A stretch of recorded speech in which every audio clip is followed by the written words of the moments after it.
రాజన్న సిరిసిల్ల జిల్లా వేములవాడలో బీఆర్ఎస్ సభలో జీవన్ రెడ్డి చేసిన వ్యాఖ్యలపై రాష్ట్ర ప్రభుత్వ విప్ ఎమ్మెల్యే ఆది శ్రీనివాస్ ఘాటుగా స్పందించారు.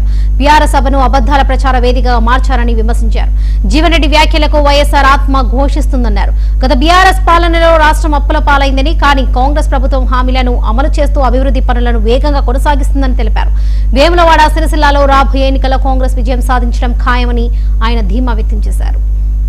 వేములవాడలో బీఆర్ఎస్ శ్రేణులను సమాయత్తపరచుకోవడానికి లేదంటే సరైన ప్రోగ్రాంలో ఓటర్ లిస్టు సవరణ పైన వాళ్ళకు సంబంధించినటువంటి సమావేశంలో బీఆర్ఎస్ పార్టీ శ్రేణులను ఉత్తేజపరచడానిక లేదంటే బీఆర్ఎస్ పార్టీ యొక్క ప్రభావం ఈ ప్రాంతంలో తగ్గుతున్నటువంటి సందర్భంలోన ఓ తప్పుడు ప్రచారము, వాస్తవానికి దూరంగా ఉండేటువంటి ప్రచారము, చెప్పాలంటే పచ్చి అబద్ధాలను ఆ సభ ద్వారా బయట ప్రపంచానికి, ప్రజలకు, రైతులకు చెప్పే ప్రయత్నం చేసినటువంటి వైనాన్ని ముందుగా తప్పుపడుతుంది.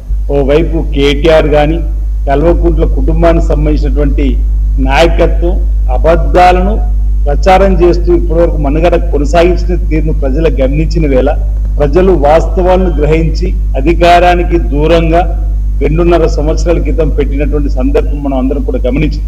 అయినా జరిగిన తప్పులను సమీక్షించుకోకుండా మళ్ళీ అబద్ధాలను ప్రచారం చేయడానికి కోసం వేములవాడ సభను వాడుకున్నట్టుగా కనిపిస్తున్న సందర్భంలో ఈ ప్రెస్ మీట్ ఇప్పుడు పెట్టాల్సిన సందర్భం.